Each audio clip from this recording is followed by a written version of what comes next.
Hello and welcome to the Flicks Forum podcast with Jesse, Heater and MJ.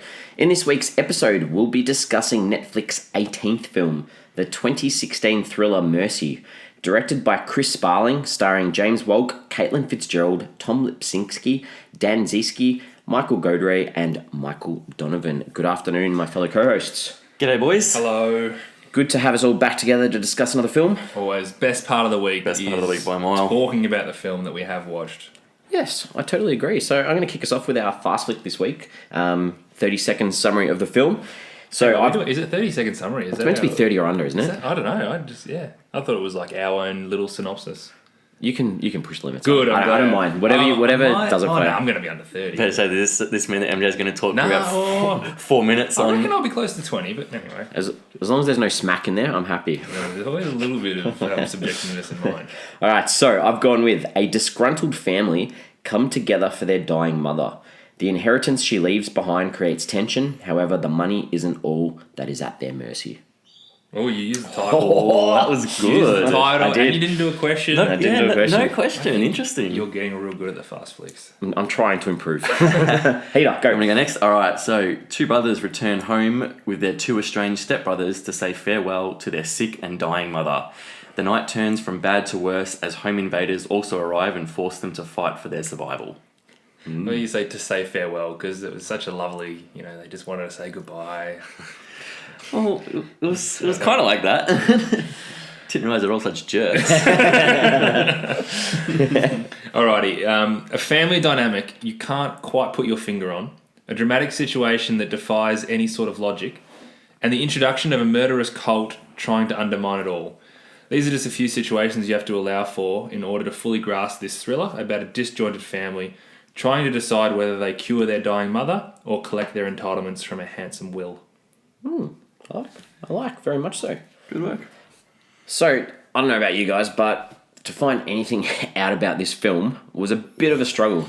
Because this is the first... I've got pretty much donuts. No one's really seen it. That's the sort of the perception that I got. It's been one of those many films reviews from critics. It's invisible At all. Rotten Tomatoes, there were no critic reviews. No. Had an audience score of 12%.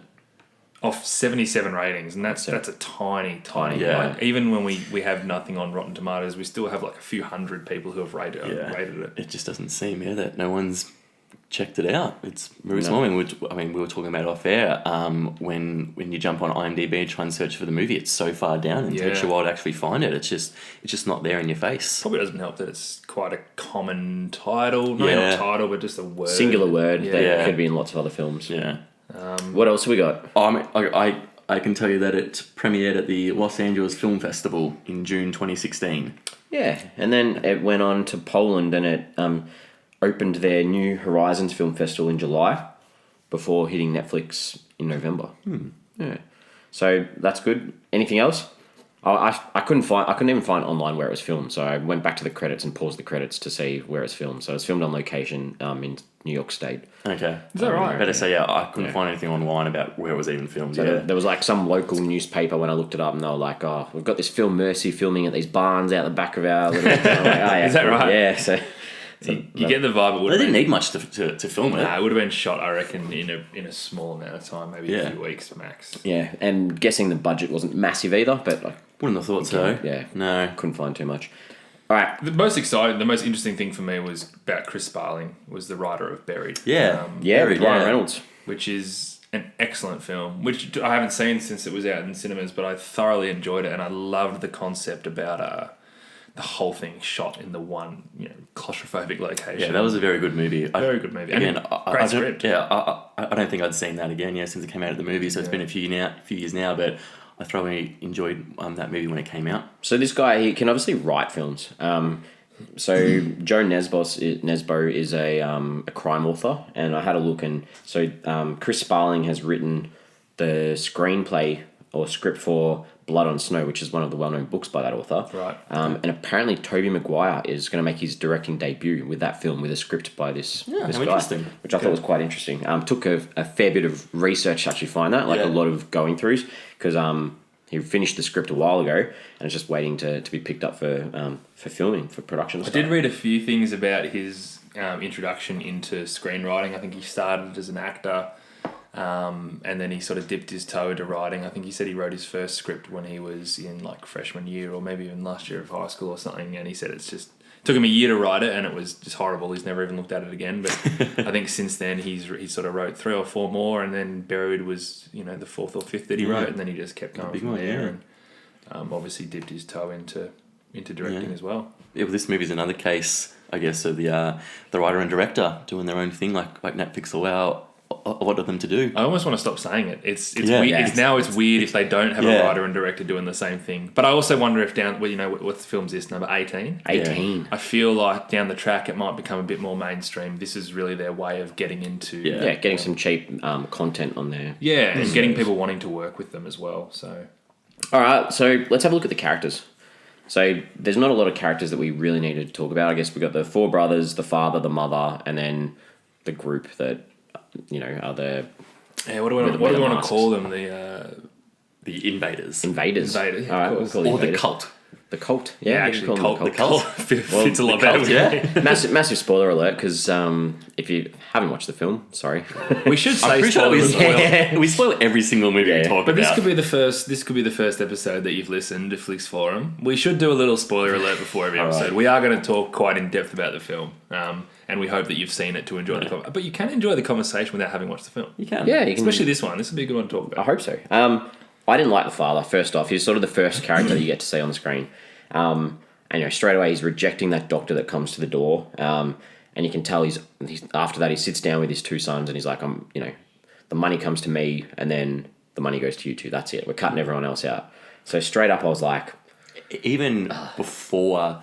he's talking about the money. His sons walk in. He doesn't even say hi. He doesn't greet his sons. He just says, I'll leave you to be with your mother, and just walks out. There was no kind of like warm greeting or anything like that. So straight away he seems really kind of cold and harsh. Did you notice when you first see him, and this is just what I thought, and I thought it that the first couple of scenes he was wearing like this cardigan with a white t-shirt underneath it that looked very much like a priest. So you see him wearing, and the first thing I thought of was religion, and then next scene you see him in, he's wearing the same clothes obviously, and he's taking that picture frame of the cross off the wall, and straight away, because this film has a lot to do with religion as I guess kind of like a subplot, and a lot of it, I guess the crux of it is like this religious group versus these people who are trying to do something that they're against.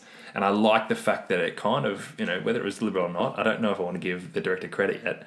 I do, because that further added to the dislike of that character, because he's removing that picture off the wall, and he doesn't just take the picture down, he takes the nails out as well. So it's like completely her life. Yeah, he's like, faith is done. He's like, it's completely gone. Like the chance to live, it's gone. We're removing this faith from the wall. Didn't just take the picture, he took the nails out. So there's a nice irony that the doctor at the front door was the man of religion, and this guy wasn't, and it sort of had the reverse effect. But religion being a very recurring theme throughout the film, especially obviously with that scene where she was putting the letters on the religious board out the front. That's probably not what they call it, but So what about the sons? Because they've all got these distinct sort of like little characteristics that I thought were obvious throughout the film. So you had the you got Brad and Travis, which are the sons of from a first marriage, and then you got Ronnie and TJ, who are the sons from the father that lives in the house. Yep. So I guess you talk about TJ and Ronnie first. Like TJ sort of seems like he cares about others a little bit. Yeah. Because he's like, tells Travis when they meet him that the dad's cutting you out, and and he asks, why are you doing this? And he's like, because he's my brother. So he sort of has this little bit of care about them, I guess. But he owes money to people. Like you see that throughout, that he owes money. So it doesn't really explain why he owes this money, but it sort of creates this little thing. Okay, maybe he's not totally a good character. I didn't think they were supposed to be good characters. Yeah. Because you're obviously supposed to think initially that those two, because they kind of had this plan, right? It was this talk about this is what we're going to do, and we didn't know what they were going to do. And you would initially assume that when the invaders, when the invasion's the cult. taking place, when the invasion's happening, the first time you only see 2 people, and you're supposed to think it's them. It's the brothers. Yeah. Yeah. And it always struck me odd as where the dad was, because he was kind of in it with them as well. Yeah. I did like, this is going a little bit off, but I did like that at certain times the number of the invaders was a little bit confusing to the audience, because like it's making you think the whole time, okay, has one of the others joined them?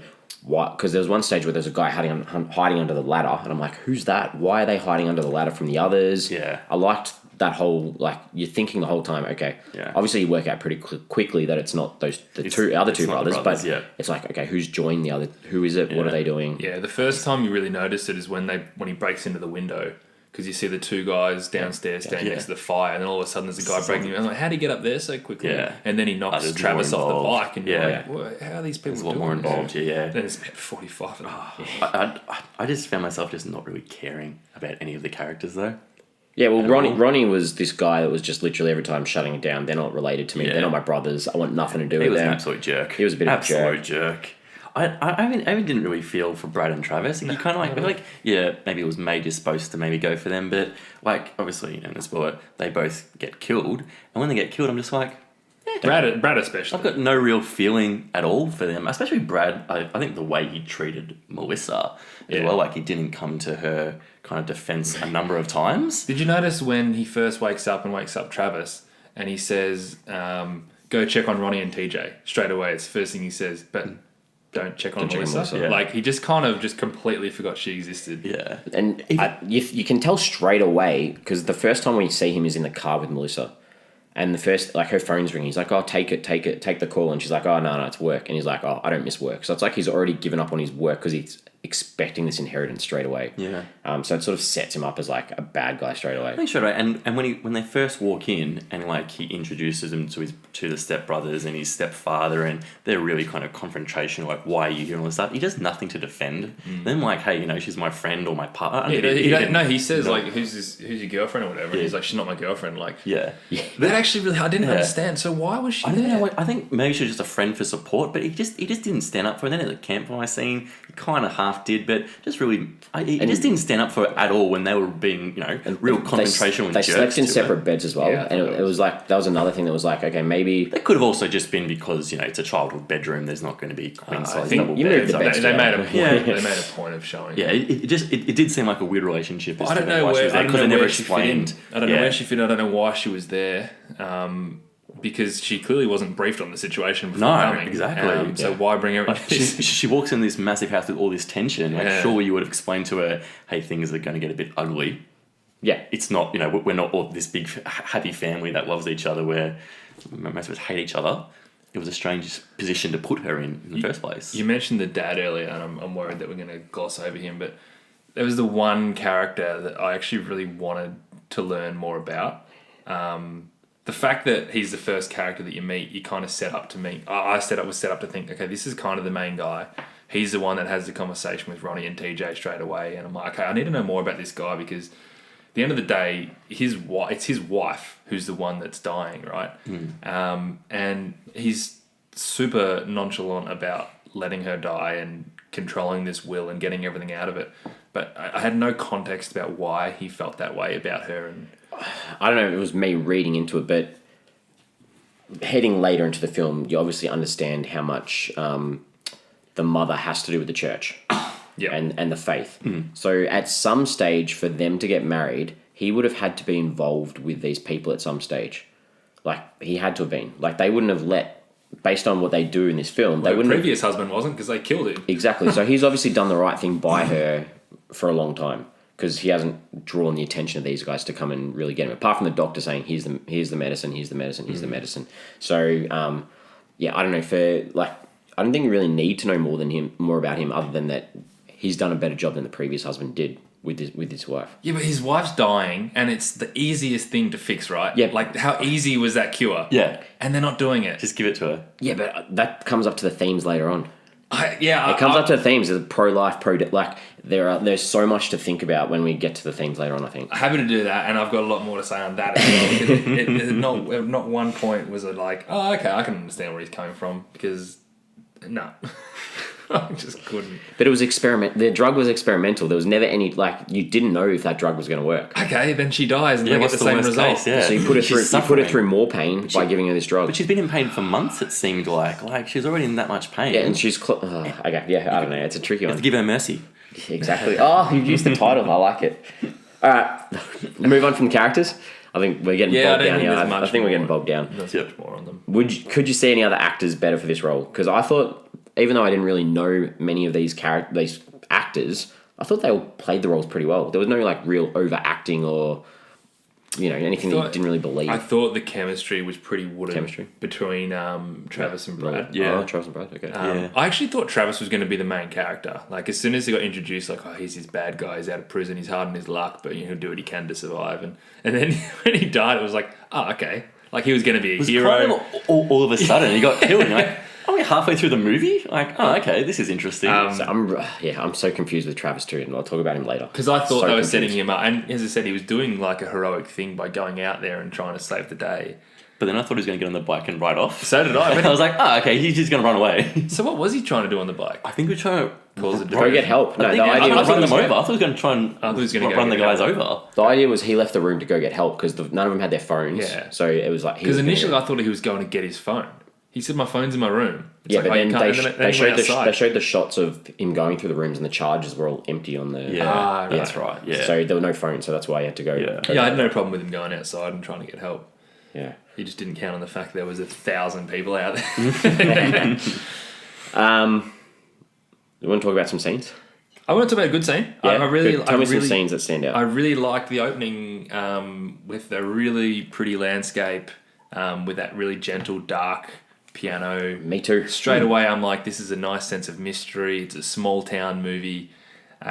Really, and obviously they kind of closed with that same scene as well, which was a nice touch. Exactly. I've got that down. Same shot, reverse in the closing. When I first watched that, I thought there was a camera tracking over water, to be honest. And I don't know whether that's because we're watching it streaming, not in a big cinema, but when I'm watching that first, I'm like, oh, it's a camera going across the ocean. And then when it was like the trees, I was like, oh, okay, I guess. But yeah, I really liked that it was reversed at the end as well. Set up where they were really well. I think I liked at the start when Brad and Travis kind of arrive and the whole family's there, and just straight away this family doesn't get along. You can tell there's a lot of tension between them. There wasn't really kind of much guessing as to what's going on. It was straight away you knew, there's some issues here at play. Did you also know that because the scene before that they were talking about cutting him out of the will? Yeah, but you just... I think I like just the coldness of that scene. And I liked the setup straight away of the black doctor's bag. The MacGuffin, it's like literally sitting there. It's like this doctor's bag is going to be that point of that whole story, and it set it up like straight away. You're like, okay, this film's about assisted death. It's about this doctor's bringing this bag, and the dad straight away is like, nah, in the bin. Yeah, in the bin as well. Yeah. Like he just placed it in there. It fit perfectly. Real strange spot to put it. Didn't have a plastic bag around the bin either. That would have been messy every time he's got to fill that up under the sink. I like that. Drove me nuts. I liked when Brad first arrived and he comes into the top of the stairs and he gives Travis a hug out the front of the door. So it sort of showed, okay, those brothers are fairly close. And then I liked the camera work there because Brad waited at that doorway and they built that suspense where he slowly enters the room to see his mum, and then the camera sort of tells the story by following him through the door to the mum's side. And but there was one part there that confused me because the camera stops behind Travis and he's going through his pockets. And the camera made a really big deal about sticking out because it went out of focus on the mum and on him, and he's jingling around his pocket, takes his hand out, doesn't pull anything out of the pocket, and I was like, I couldn't work out what that was for. Motorbike key, maybe? Maybe. Yeah, sure. That really got me. I liked the scene around the fire where he's reading from the diary because I thought that was it gave us a bit of an insight because to me, I don't know, maybe I'm really dumb. I don't know. Jesse, I feel like I might be a little dumb because when they're reading that diary and they talk about Bradley's death, so we know Brad's one of the sons already. So I was thinking, she had another son that died that was called Brad. So in my mind, I'm like, because then they're talking about... But they really like the name. Yeah. And they went with it again. Yeah. the mum's deciding what to do with the remains, and then, went on with her wanting someone who cares about her to make that decision on her remains, not someone who wants her dead. Because I felt like everyone sitting around that fireplace was like, they wanted her dead because they wanted the cash. So I thought it was really good tension because it brought that question up: who here actually cares about her? That felt to me like almost like a propaganda speech from the dad, though, who is this is. We knew exactly what he wanted, and we knew he wanted control over making that decision. He's like, "Hey, I found this supporting evidence for what I want. I just want to read you guys, so it's not just coming from me." But But it didn't. That went against what he was saying because if he's that against her dying, like that goes against what he's saying. Because if he doesn't care about who's going to make that decision I about her thought remains. his way of being like, she's saying, "I want someone to make my decision," and he's like, "I can make this decision for her." But he doesn't care about her. Exactly, we know that. But he thinks he's best placed to make that decision. But that's going against her wish. Exactly, but he's going against her wish by letting her die anyway. Really? Didn't it say when my time? It's my time. Like it's time to go. Do you think she really wanted to stay alive? Do you have a look at the way she looked at Brad when she went out downstairs? Yeah, it was like a look like, why did you give me that medicine? I thought it was like, what the hell were you trying to do? Yeah, by giving her the medicine, you kept me alive. I thought it was the opposite. Like, why did you like wrangle all this up? Why didn't you just let me survive and none of this would have happened? She's being carried out on a stretcher. How good a life is that? She's like, why did you let me survive? She seemed alright though. That's the thing. Like, But she wasn't looking at him in a nice way. yeah, I agree. I thought she was angry at him for allowing all this carnival to happen when you could have just cured it straight away. But how can you blame that whole carnival on him? Brad wasn't He's the only one there to the only one left. Yeah. So I thought she was saying, I'm going to go with these churchgoers because they know it's good for me. And I'm going to leave you there to die. I thought, like, if she was able to miraculously get out of bed and walk with them and then give that look, then that would be that. But she was being dragged out against her will. Against her will. I can understand how we have differing views on this film now. It's a thriller film. There was one bit that got me. And I really like that scene, the window scene. There's a scene in the window where Melissa's looking out and she's like, oh, where's Travis? And there's this reflection of the... Oh, God, that was freaky. The hooded guys in the window. And that got me. The window smashed. I was like, whoa! So I really like that. I thought that was good. A few freaky scenes in this one. I liked the reset. I thought that was done really well. It didn't make you feel like you're an idiot. Because a lot of films would be like, I don't know, they'd put text on the screen. They put text about, like, back to 12 hours prior or 12 hours before. Whereas they trusted you enough to understand what was going on. So I thought that was really good. The time jump itself was probably the best part of the film that filled in those gaps for you. Yeah. I completely lost context for about 5 minutes though, because it just wasn't clear. Like I think the first scene after the time jump was when she's putting the letters back in the on the church thing. Or that was the last scene before the jump. I think. That was how I read it. Because I think they showed her doing that. So Travis gets shot. Yeah. And it goes. Oh yeah, maybe you're right. So I think Travis goes. It goes black for quite a while, and then goes back to. Oh no, it's not. No, because the doctor leaves the church to get in his car, and that's the night before. But when is she putting the letters up? Anyway, regardless of what... Because she's putting the letters up the night before. Remember, they drive past and you see her putting the letters up in the thing? I thought that was daytime. Yeah, I thought that was in the morning. Because then the next scene's the doctor in the car and he stops at the intersection where the other people... So that's where I got confused again. I'm like, oh, this is obviously a thing that he does every day. He waits at this intersection. And that's where I got confused. And it took me a while. And when I realised what was going on, I was like, okay, now I'm sort of back. But I thought it was really clunky. And I appreciate what you're saying about the fact that you treat you like an idiot. Makes me think of it, though. It was... I actually didn't realise what was going on for a good few minutes. And I lost context completely. And I dropped out of it. And then I came back in. But I did lose context pretty quick. So there's a scene where TJ wakes up during this night and he goes downstairs and turns the TV on and gets a glass of water. I really liked that he got that glass of water, sat there on the TV, and they purposely showed you that glass of water on the corner of the table as he walks outside before he gets knocked out. And that leads to... So Melissa comes downstairs with her light phone and then she knocks that glass over and gets cut and cuts her foot open. Shocking cut too. Shocking cut. So if he had have cleaned up his glass before he left... that could have prevented her from getting that cut and could have prevented her from being caught and she could have played more of a role. So I liked that. I thought that was good. Yeah, because she did not play a role in this film. Well, she did because in the in the second scene, you see they're inside the room and she yells out, You're scaring. You're scaring her, and as soon as she yells that out, they stop. Yeah. And that sort of tells you, okay, these guys don't want her to freak out. They don't want any. So she did play a little bit of a role. I was actually hoping that she was going to be in on the whole thing. So you know how they they pulled her away at the end. She was like the inside. And that was like, this all makes sense now. Like, of course, why else would this character who has nothing to do with and doesn't fit anywhere? But then no, she never appeared again. I thought she was going to come out at the end with like Brad and be like, "Oh, well, you should have just done the right thing." One last thing I liked was when Travis is on the motorbike in the second version and he's on the bike and you see the guy tackle him off the bike while he's on the bike. I thought that was a cool like that was cool. It was a pretty cool scene. That was really cool. Sorry, anyone else got anything they liked? I liked the what it actually said on the church board. It said, "Your gold and silver will be worthless in the day of wrath." Proverbs, which is clearly like directly talking about their current situation. She's talking about because they're all they want is her money. Is the money, and they're basically saying that that's not really going to make you happy in the afterlife. But again, I liked that they kept linking in religion into the overall story until it became like clearly obvious what the religion part played in it. But he did quite a nice job of sprinkling it through initially. Yeah, and that signals that the money's worthless without them all getting along. Yeah. The money's kind of worthless, full stop, with the things that they're actually trying to do. I mean, at the cost of a life, effectively. All right, what didn't we like? You want to start, Heath? I didn't like... I'll come off the bench. I didn't like that Travis and Brad, when they thought it was the two brothers, just didn't go after them for a fight 2-on-2. So, at the start, when TJ and Ronnie go to see Travis... They did have him covered for size, didn't they? Yeah, well, just at the start when they're like, oh wait, and he just got out of prison. Yeah. It's not the for first assault too. For assault, and it's not the first time he's been in prison. He's been in prison twice, one for assault.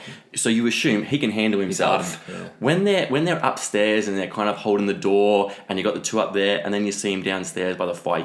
They still think it's those two guys. So you've got 2-on-2. Travis can handle himself, and they've got an axe. I didn't see why they're like, hey, why don't we just go down there and just finish it? Why are we hiding up here when we've got a guy who can fight and an axe? 2-on-2. I was annoyed that they were just so scared and defensive and they didn't get on the front foot and go after them. I think Brad knew all along because when Melissa runs back upstairs and they're sitting inside, she got the bleeding foot and she goes, TJ was out there. So I think Brad knows straight away, okay, TJ's been taken. Okay. That's how I thought anyway. Because I think Brad knew all along everything that was going on. Yeah, I don't know how I was supposed to feel about Brad. Brad's, a tricky one. I didn't like the whole lighter as a plot point. So at the start, when they first meet in the kitchen, he's banging that lighter on the table. And it's like, okay, why is he doing this? And it's obviously because that lighter is going to lead to that fire starting with the Mercy. And then just before they light that fire, you can see the big R on the lighter. So it's like, making you think, is this Ronnie? And I thought that was way too obvious. Wasn't a product placement of a company with R? The only product that was in here was the beer. They were drinking a beer at one stage, and you could see the label, and I didn't know the brand. In the credits, they thanked that brewery. But, but you didn't know the brand, no. So you're okay with that? Okay with that, that's fine. The church video that TJ watches... Yeah. Could have done with about half of that. That went on for a long time. But that told a lot of things. It did, but there was also a lot of just not telling things time in there that I'm like, you could have cut out half of that, I reckon.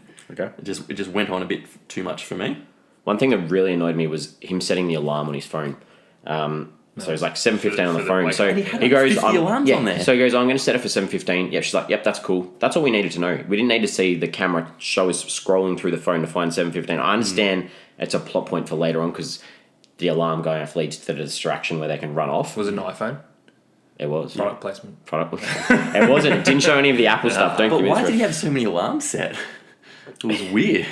Don't go through my phone. I got one for every 5 minutes between 6 and 7. And the scene where the dad is upstairs and he walks downstairs, sees the guy, starts attacking him and hits the bottom of the staircase. That would have woken the whole house up. Yeah. That annoyed me. His whole story arc bothered me, the dad, because I was like, this guy is the most important guy. I think I said it before. I want to know more about him. I know he's dead. Like, the most nonchalant death. Like, nothing actually happened. He just died. Like, he fell down the stairs, hit his head or whatever, had a bit of a fight, and he was gone. I was like, what? He's the one guy I need answers from, and you just killed him off straight away. Yeah. I got a little bit more. Yeah, go MJ. Go for it. So the main questions that that you're asking as an audience member, and they're super obvious questions, is what can these guys do to help her? Because they keep talking about like, oh, we can do this thing for mum, but we don't want to do it. And so they want you to think like, oh, what is this thing? What is this thing? And the other one is why they're being all so secretive and coy about this money and all this money that like no, you don't actually know how much money it is and why it's there. And I find that he tried to do this sort of slow reveal about both those points, but he kept the audience like completely in the dark. Like didn't give you any hints, but also didn't give you any more plot information, and just kept referring back to, oh no, we can't talk about, there's more to it. Oh, Melissa, there's more to it. There's more to it. So he kind of kept rubbing it in your face that you don't know about it, and he just progressed the narrative without it. And it just made me less and less interested and caught me offside, because I'm like, okay, I get that you're trying to hold this off and do a slow reveal, but you need to give me something more to care about until you do it. And that kind of bothered me a fair bit. I didn't even care about the reveal. I just thought that just built on them being horrible people, because they don't care about anything other than money. Even though you don't know how much money it is, all you need to know is it's money. Yeah. Mm. So probably the overarching thing that bothered me most about this film is that this whole situation just didn't make sense to me. Like, when is there a situation when there are so many parties who want the mother dead because of the will? And secondly, how often does it happen where there's such a simple cure that doesn't get administered? And I'm more than happy to take leaps of faith in movies to understand what they're trying to say, but combine that with a murderous cult that's trying to take matters in their own hands, I just couldn't let myself be swept in. Because firstly, I'm just like, hang on, so why do they want her to die? And secondly, I'm like, but they can just cure it. It's like, it's that easy. Like, it's one thing for her to be on her deathbed anyway, but they could cure it so easily. Oh, okay, there's a murderous cult outside as well.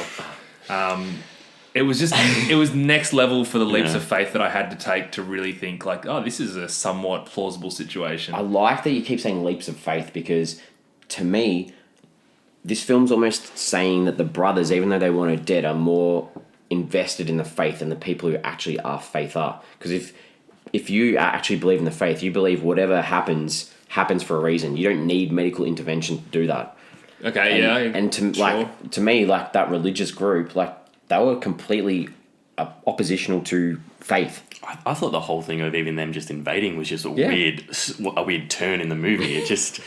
It was really weird. So who are the good guys? I wasn't expecting. I don't think there are any good guys. No. Sorry, I think there's possibly one good guy in this film. That's it. Who? I'm going to hold it out till later. Well, I don't think there was any good guys. Melissa's not a bad guy, but I think Melissa's just as bad as Brad, because at the end she's like, let's just forget about the money and let's go. She was obviously there for the money, so I feel like she's a bad person. There's only one person that doesn't care about. I wouldn't have said there were any good guys, and it just seemed a weird turn with a whole religious cult getting in there and causing all that violence. And sorry, go on, MJ. This is probably more a question, but it really, really bothered me, so I'm going to put it in my negatives as well. This is another reason why I just couldn't get into this film, because it was so far-fetched. Why did the mum lock away this money from anyone? In what world is there like this secret money locked in a will that she doesn't use and no one else can use it until she dies? Again, it was just far too convenient for this plot. Because she doesn't want that money being used to support her life or keep her going. Because she wants to just go when it's time for her to go. Because she's actually the one person in this film who has the faith. Sure, but like she's a good guy. She's ready to go when it's her time to go. So she doesn't want all her money being spent on care for her or palliative care or whatever. Because she's like, my time's to go. But she got this money years and years and years ago. Yep. And from the abusive husband. So that's why I thought maybe she doesn't want to use it because it's his money. Yeah. Right. But it's not like she's just using it for palliative care. She could have used it for a life. They all know about it. From all reports, it's an insurmountable amount of money, like a crazy amount of money. Life-changing kind of money. Yeah. And then if you go back to the faith, her faith isn't going to be about having an exuberant life. It's going to be about living day to day, being fine. She doesn't need money to get by. Sure, but I guess the fact that I've got this secret money in a will that I am not too familiar with this happening, combined with the fact that everyone in her family wants her dead, despite there being a very easy cure, and then you bring in this murderous cult, I was just like, I'm sorry, but I just can't put myself into this film and be swept away. I don't think everyone in the family knew that was a cure. Well, I think it was such a main discussion point for them. I think they all kind of thought this could help. I see, and I'll get to it soon, but there's a character who I think is actually a good person because they didn't know that was a cure. But to the point where, like, Brad was like, I'm not going to do it. I'm not going to give her the cure. I'm not going to give her the cure. Then he's like, all right, I'll do it. Like, they knew that it was... But that was just Brad being a crap guy because he's like, I don't want to die now, so I'm going to give her the cure. No, but even before that, he refused to do it. When, I think, was it Travis who was just like... Yeah, because if he gave her the cure, then he doesn't get his money. That's what I mean, though. Yeah, because he knows it's a cure. Because he's a crap person. I agree. Yeah. He's a crap person, but they all still knew that there was his cure. Brad knew. Brad and the dad knew. So you don't think Travis knew? I definitely don't think Travis knew. Well, I guess that goes to the point where he seemed like the good guy. I've got it to talk about later. I don't think Travis knew what was going on. Yeah, I can see that. All right. Should we? This is getting heated. I like it. This is good. This is good because I want to talk about some of the themes in this thing. Yeah, okay. It might win me back. Some things in this. So, MJ, you spoke before about like the faith, and you liked the subtle sort of little things, and the billboard with that proverb in it. I thought that was really interesting. There's like the stage where they're in the forest, and these are just more little subtle religious things that I thought was cool. So, they're in the forest, and I can't remember who it was stabbed one of the masked guys. TJ. Yeah, it was a TJ or Melissa. I can't remember. It was TJ. TJ. It was TJ. TJ had the knife. TJ stabbed the guy. Yeah. And then that was the first time we had any sort of identification of who these people were. So they yell out, "We're going to go to hospital." And then he yelled out, Mark and Peter. And these are these two religious names from the Bible that are very, Peter betrayed people. And I don't know, it's just like, they are perfectly chosen for those two sorts of names. And obviously we saw the tattoos on the wrists throughout as well, like sort of, yes, maybe it's a cult, but who knows? And I like those little things. I really liked, and this is another sort of religious symbol, is there's this crossroads in life. We saw multiple times those cars stopping at that intersection at the start. So, the doctor stops there. Wasn't that the same scene done twice, though? It was the same scene done twice, but I think there was another one when Brad and Melissa are coming as well at night time. They sort of stop at that intersection to answer the phone or whatever it was before they turn. Right. So it was like these characters are stopping. They're making these choices like, are we going to go to the family house? Are we going to help? Or are we going to go on this intersection to create carnage? So they had these choices at this intersection. It was like this crossroads. What do we do? Where do we go? I liked that. Yeah, I thought that was cool. Yeah. Cool. The puzzle piece. We haven't spoken about the puzzle piece. Yeah. So Travis was blamed. Brad and Travis were having this conversation in the attic. There's this puzzle, which is a religious puzzle that the mum had put together. And they say, oh, Travis, you were always in trouble because you were the one that was blamed for taking that one piece or whatever. Did you see when it rocked up? I do remember rocking up. I can't remember the exact scene now. As soon as Travis got shot and fell off the bike, the camera sort of stopped on it just sitting on the ground. So did Travis have it the whole time? That's what was in his pocket. That was in his pocket. He had the puzzle. He was playing around with. He had the puzzle piece in his pocket. He was ready to put it back in the frame, and the frame wasn't in the mum's bedroom because it was in the attic. There we go. It all comes together. So that just saying you just helped me. You've helped me. Saying that he's a good guy. He is a good guy. He was trying to repent. He was trying to do the right thing and put the puzzle piece back. Or he got guilty. He was trying to make up for his sins. Just felt too guilty and wanted to get it off his chest before his mum died. No, but he admitted to him. I don't doubt that he's not a bad guy. I can see that. So Brad and him are talking, and he admits to make him. He says, "I take responsibility for my mistakes," and he tries to make it out that Brad doesn't. So I like Travis. I think Travis is a good character. The other thing that I think was sort of critiquing or looking at was like the economy and corporate America. So Ronnie and TJ were talking about the truck at some stage, and they're like, we can't get a new truck because of the economy. The economy's so bad. No one will give loans. There's no credit.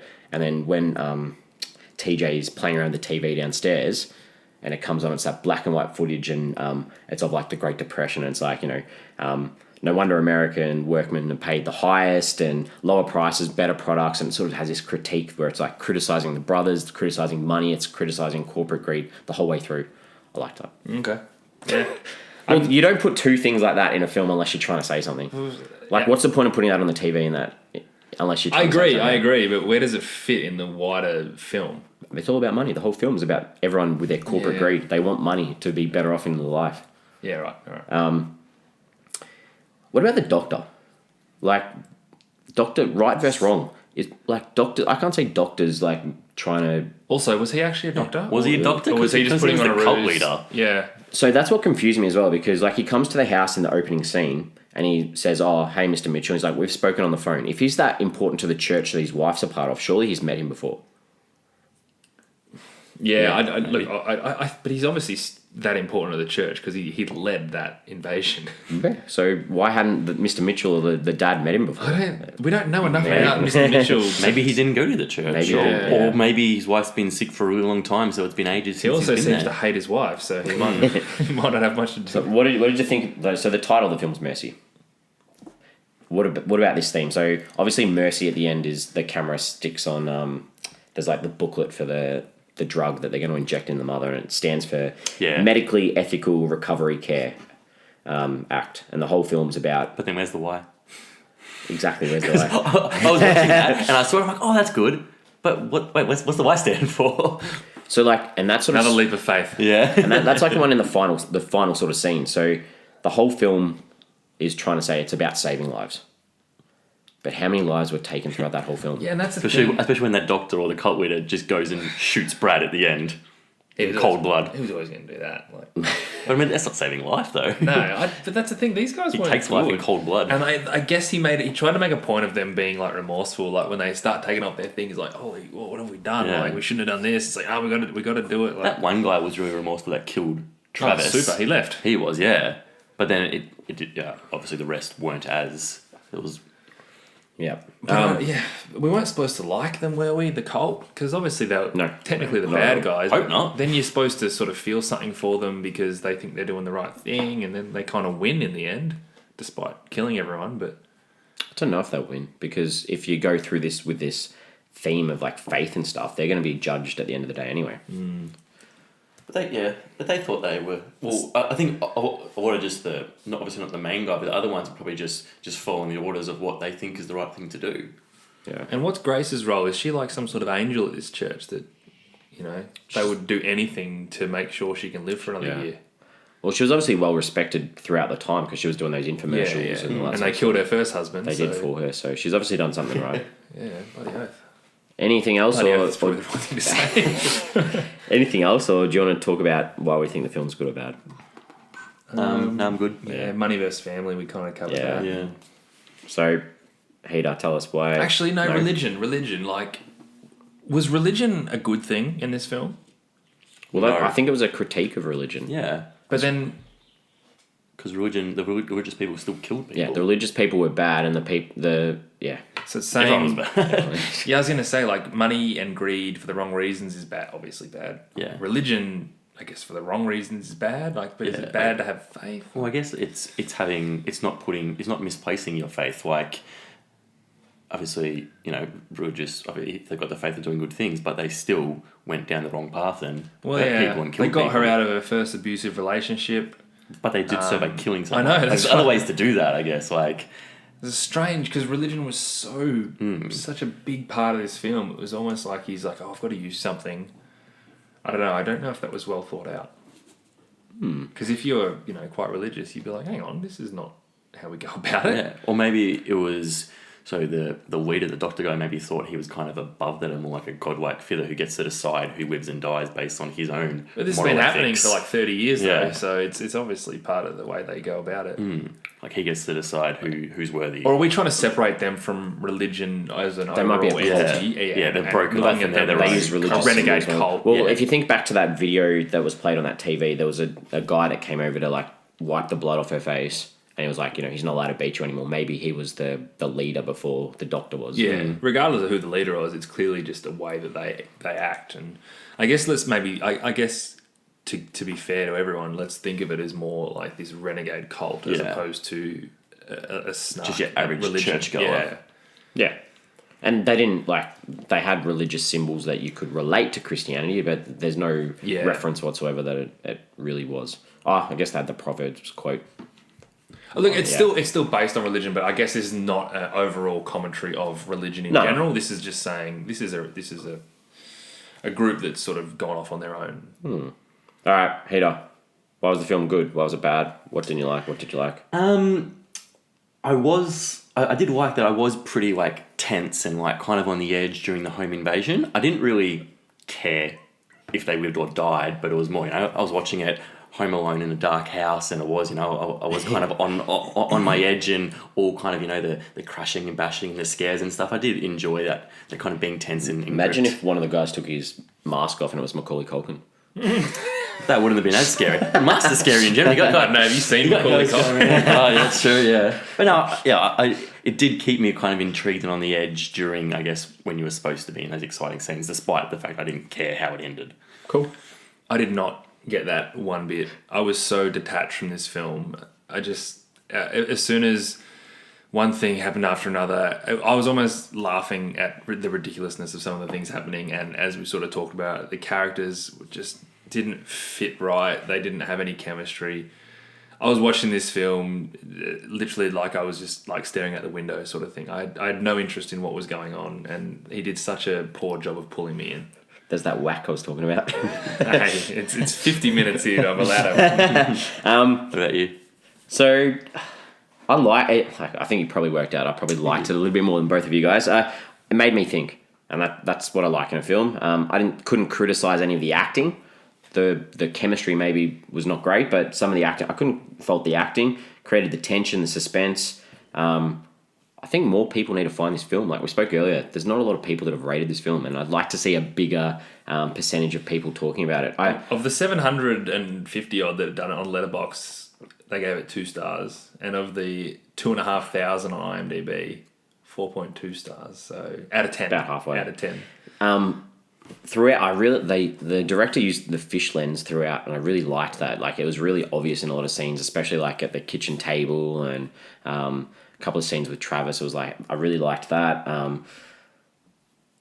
One thing that really got me was right at the end, the doctor goes over to shoot Brad, and out loud, I'm sitting here watching by myself. I'm like, Jesus, like whoops. It's like that doesn't go well with this film. Did you say that? Yeah, I did. I said it out loud. I got that in my notes, and then I wrote, "Ha ha." I was pretty sure he was going to kill him. I couldn't see I think they got to a point where we've killed enough people. Yeah. I think let's not let this word get out. Yeah. I was reading a couple of things on Reddit, and there are a few people that are like, "So did he shoot Brad or did he shoot the mum?" Yeah, I was read like, that as "Oh well. my god!" I think we read the same Reddit thread. I was like, "Okay, Wow. so more people need to watch this film." They did so much work to save the mum, and they're like, you know what? Nah. And then he shoots her. Oh, she's rich, is she? Fires the whole movie. Yeah. So we teamed up with Brad. He'll get the money, and then we'll share it amongst ourselves. Why do you read it? I reckon this would have been better on the cinema. A nice art house, little tiny cinema in the dark. It did feel, and I know I'm being overly critical of this film, it did feel cheap. Like, just, obviously it had a small budget. Yeah. And you did notice that a lot of the time. And that's why I wouldn't have bothered seeing it in the cinema. Hey, we're here to... We get paid the big bucks on this podcast to talk about our opinions, so... Good. I got to say it. Anyone else have anything to say before we go into IMDb? I went into it again. Again, the whole Melissa thing confuses me. What was she doing there? Yeah. Again, I thought she was maybe going to be part of a plot twist, and I would have been okay with that. Didn't work out. Unless she was. Hey, let's just say she was. We never saw her die. We just saw her get pulled away. True. They could have kept her, and they could be training her up to be the next cult leader. I reckon they're brainwashing her. Yeah. Ooh. God, She could be doing the next infomercials, YouTube videos. Rebirth. Yeah. Oh no. Oh no. I didn't like. We spoke as a team. We spoke about this before. I tried to go on IMDb to look this film up, and I couldn't find anything. So I was like, okay. When that drug came on the screen, there it was called Clovexon. I was like, oh, I'm gonna look up and see if this is a real drug. Good pickup. Okay. Yeah, so I googled it, and the only thing that came up was spoilers for the movie. It's like Mercy spoilers. I'm like, whoop, close. So that's the only thing that I did. So just another little bit of creative license we had to give him, and Yeah. a little leap of faith. Yeah. Oh, this magic drug that saves lives. It's like spoiler. I jumped on the opening scene when the father comes on. Opening scene was a landscape, mate. Hey? Opening scene was a landscape. Well, when the first thing when you see someone, the father came on, and I was like, I recognise him, the old vice president from House of Cards. Yeah. Jeez, good pick. That's exactly what I got Yeah? as well. Yeah. He actually looked very different. He did. He looked quite old and disgruntled, which is obviously what he was supposed to. Yeah. The only other thing the IMDb point was when you type it in on the web, comes up with a couple of titles and you actually have to click see more to actually get down. I had to type in 2016 after the titles. It's typed in Mercy and then it says, search for exact match to the title because it came up with some actors that weren't even... You don't want to look at Mercy. Yeah. You want to look at this thing. It's like, no, I swear, this is the film I watched. I've got a few questions. Go for it. You guys hit me up first. Like, what have you got? Have you guys got any questions? I kind of did mine. Mine was all You're about... it. Yeah. All right, let's do it. So, that makes sense. Did make sense. So, what does it mean to be a brother? Like, is it more than blood? And, like, were any of these characters good brothers? Did any of them actually look out for each other? Let's break it out into two and two. 2 and 2, Because... Well, yeah, okay. So, obviously, we're saying that TJ and Ronnie. the half-brothers just don't get along anyway. Yeah. Were TJ and Ronnie good brothers to each other? But TJ did try to tell Travis that they're being split out of the thing. Yeah, but I feel like that was almost like an interior motive to turn him on the dad. I don't know. And that was Ronnie that said Yeah, it. Ronnie It was said Ronnie that. that said that. TJ was real passive. Yeah. Ronnie was an absolute jerk. Yep. And he yelled at TJ a couple of times, but I don't think there was enough scenes of them talking to really know, I guess, how they treated each other. There was that brief one where you're like, he's been a jerk to him, but he's just a jerk in general. Yep. None of them are good sons. No. If No. that's Well, did any of them actually care about their mum? No. Like maybe Travis. Travis. Okay. All right. We're on Travis. So Travis has this conversation with Brad, and he's like, you should be able to look ahead and plan for mum's death, and it doesn't make you better than anyone else. It makes you worse. Like like Travis is trying to look ahead. He's trying to be like a forward planning sort of thinking thing, and I feel like that's because he had no idea what was going on. Maybe I actually quite liked Travis, and I thought he was going to be the hero of the whole film.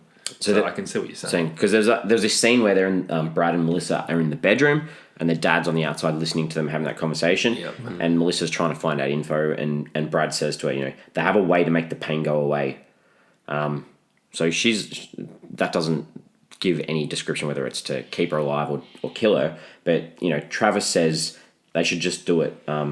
He doesn't. It means he doesn't know, because Travis in one stage he's like, let's put the drugs in her, and Travis says, I'm going to pull the plug.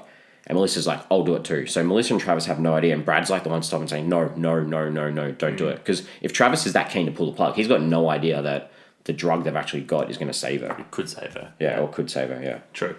Yeah, so I feel like Travis might be an okay person. Despite the fact that he's a convicted So if he's such a criminal. And I feel like, so Travis dies, he gets shot, and then it goes to black, and the next scene is the church bell ringing. So it's like saying that he's been redeemed. okay, So it's like, so the next cut is the bell, the church bell goes, and it's like, okay. That's the only little bit of redeeming quality of them killing him off, because otherwise here we are talking about everyone in this film was awful except for this one guy who died a nothing death. Like, Well, he tried to return the puzzle piece. I don't know, I feel like he was a good guy. Making up for the bad things he'd Bad done things. earlier in his life. So we spoke before about that infomercial that the mum made. yep. So one of the things she said was, protecting one another from the wolves of the world who might wish to prey upon us. I was like, this is so perfect. Your whole family's preying upon you. They're all trying to get you. I was like, that was great. I thought that was really good. And I don't know, I sort of felt like this film was pro-life because they wanted to keep the mum alive, but it was also anti-faith in the same way, because the faith people were doing the wrong thing. How do you get that in a film? I don't get that. It wasn't a very well made film. I thought it left good questions. Left really good questions. And then, obviously, the whole film, I thought it was all about the drug was to kill her, was to euthanize her. So the whole film, I was like, do we have the right to take life? Even if there's. So was that a cop out when she was just like? No, like that to me that was. I'm super alive. To me that was like, oh wow, this turns the whole film. Because I was at the whole film, I was like, they're gonna kill her. I thought it was to kill her. Yeah. Like to put her out of her misery and kill her. I was like, the whole film, I was like, oh, this is all about don't use euthanasia. Don't do it. And then at the end, it's like, it's a twist. It's like, it's not about that. It's about life. Yeah, I thought that was so overt about them potentially having a cure, though. And they were like, we've got this cure, we can't use it because we want our money. That was kind of what they were saying the whole time. No, they were saying if we kill her, we get our money anyway. No, but I'm saying the family were like, we have a potential to save her, but we're not going to do it because we want our money. And I'm paraphrasing, obviously. But that was kind of their... When did you first click on or think that they were doing it to try and save her? Or they were doing it to... The whole time I thought that whatever they had in there, whether it was a tool or whether it was a drug, whatever it was going to save her. I thought that the whole time. Okay. Yeah, I thought the opposite. And when it happened, I was like, oh my God, that was so easy for them to do. I didn't think that at all. I thought the whole time that they were like, nah, we're not going to kill her. We're just going to let her die in her own time. But you thought the family wanted that. Yeah, I thought the family were like, we're not going to euthanize her. We just want her to die in her own time. Because they'd made this big thing about the religious symbols in the house and how the mum would have wanted to die, and the church is so against euthanasia. That's what I thought the whole time. Oh, well, the family was so pro her dying. Yeah, in her own way. They wanted her to die, but they didn't want to do it through drugs.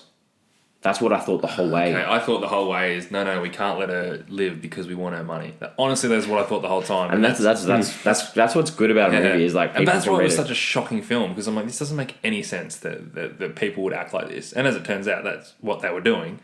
Yeah, I didn't even know I was supposed to not think that. Is that so? You guys thought that they didn't want to euthanize her? Yeah. I thought they wanted to keep her. I thought they wanted her to die, and they didn't want to get her back to life. I think they wanted her to die. Yeah. They didn't want her to die through euthanasia. They just wanted her to die naturally. Okay. Because that's the whole topic of debate. That's like, yeah, I would have liked the people. Oh God, maybe I was supposed to think that, and maybe that's why this film was you're more so switched. bad. You're more switched on because you picked the end. Yeah. I just don't think Maybe your way was right. it was right. And that was how you were supposed to think. But yeah, I thought it was. I thought that the whole idea it was a euthanasia. Listen to the way I'm talking about it. Listen to the way Jesse's talking about it. I think he wanted us to think what Jesse was thinking. Yeah. But I just don't think he did a good enough job to make me think that was happening. Wow. This has been good. I'm glad we got to that point because It took us an hour to get there. I couldn't figure out. Well, that was the whole. Why you That's what I this thought. The whole was- thing. The doctor was the whole time. Here's a euthanasia drug to. I'm watching this whole to thing end her going. pain. These Yeah, guys. that opening thing, I thought he was giving it back. Yeah. You know, would you end her pain? You know, I don't have to do it. You can do it yourself. Yeah. End her pain. There must have been something explicit with them talking about how this can save her. Maybe. Because the whole time, like, they don't want to give her this thing because she's going to live. But that's just me making those connections with like the religious symbols. Going, okay, they don't want to do the euthanasia because of. But they weren't that religious. They won't. Yeah. You know The what? cult That's in the absolutely what he would have. What he would have tried to tell. It's been good. It's been real good. All right, let's get to it. Let's give our final ratings out of 5 for this film. I'll start then. Because we've taken up a bit of your time today. Look, This has been a good chat. I felt like the film started off okay with an interesting premise of how it was going to go, and then it took a turn and it didn't work. I didn't really care about any of the characters or who lived and who survived. Whilst the home invasion was going on, I was a bit tense and on edge and enjoying kind of being a bit scared. But apart from that, it was a pretty poor movie. I give it 1.5 out of 5. I got tears running down my face. MJ? Mercy had an unnecessarily convoluted plot and characters that you didn't understand or care for. Chris Sparling forced me to take too many leaps of faith on what was actually happening in this world, and that was just too frustrating and confusing to ever be properly brought into the story. I want to stress this. A really poorly made film. Really poorly made film. Whoa! 1 star. I'm like sitting here. Jesse, what do you I'm trying got? to hold the tears back. I thought this is a great film that created tension. The acting was alright. I was thinking the whole time. My brain was in overload the whole time. Like, what's going on? What's happening? I thought it was different to most sort of horror thriller films that are just in this house, isolated. It was actually had something underneath it. So I don't want to be embarrassed about this, but I'm giving this a 4 out of 5. never be embarrassed. I'm not embarrassed because Never it made be me think. embarrassed. Everyone's got different movie I'm giving tastes, this a 4 out of that's fine. 5. Completely different to both of you, but Four's I'm a giving beast of a four score. Four is a good score, and that's how much I rate this film. What did you, I want more people to see What it. did you give Ark? Do you remember? Ark I gave 3.5. So I looked at this and I said, okay, this is similar to Ark. Made me think, and I was like, I liked this a little bit more than Ark. I'm not even So that's why I trying put it to. on I'm the not floor. trying to be a dick. I looked at mascots and I was like, what was better, this or mascots? I gave them the same, and you know, to its credit, I'd probably get Mercy just like a whisker above mascots, but that was my comparison. Ark was a belter. Ark was good. I know. I gave it 3.5, and I've given this the same as Beast of No Nation. Yeah, Ark Yeah. was better than Beast. That's Nation. ridiculous. Yeah. Well, we don't have to agree on this show, and that's the good thing about it. Is that Everyone's got different tastes, We've- which it makes for a good discussion if we all got different views on the movie. we've had a good chat today. I really like Been it. awesome. As usual, we're going to chuck something on social media this week. I drafted a few different questions for this, and I was like, I don't want to make this too political. I don't want to make it too touchy. We've been there, done that with Jadaville. So I've gone, were there any good-hearted characters in this film at all? Did anyone in this film have a good heart? So I think Travis did. Yeah, I think we've kind of uncovered that. I feel like Travis did. I'm comfortable But I'm interested to see if anyone else thinks that there are any other characters that actually did the right thing. I reckon there could be a case for Melissa. So if you want to plead your case on Melissa, let us know on social. What about the mum? Like, deep down. I think it all comes down to that eye glare as she gets stretched out. I loved how many things in this film you and me took complete opposites. Yeah. That's really cool. It's good. It's good that a film can do that. So, like I said, we're on social media. So get on board Twitter, Facebook, Instagram, @FlixForum. Subscribe, Apple Podcasts. Listen to us on Spotify. Next week, Podbean. Get Podbean. Yeah, get on Podbean. We're on there too. We're on a couple of different places. So next week, we're looking at the 2016 sci-fi action film called Spectral. It's directed by Nick Mathieu. I think is that. I'm not. It looks French. I'm not sure. Starring James Badge Dale, Max Martini, Emily Mortimer, and Bruce Greenwood. So James Badge. Is that two names? 3 names? James Badge Dale. James Badge Dale, yeah. He's in The Departed. Badge like his middle name or something. Yeah. Good. You don't need to IMDb him next week. He's got a minor role in The Departed. Good. All right. So if you can watch the film beforehand so we don't ruin the film like this one. I felt like this film, I felt like the structure was really tricky because it was just all over. There was so much So watch the film next week so we don't totally ruin it for you. We must be getting to nearly 2017 now. Well, this was November 2016. I think we've got 2 films to go before, and then we're into 2017. Exciting. Which is good. Well, then we'll be in our 20s as well. 20 episodes. Wow. Who thought we'd keep going? This is good. I'm enjoying it. So, as usual... We did. Yeah, I did plan on it. I've been having a ball, so thanks, co-host. Doing a great job as usual. Thanks, Jesse. Main host. No, co-host. We do this together. And we'll see you guys all next week. See ya.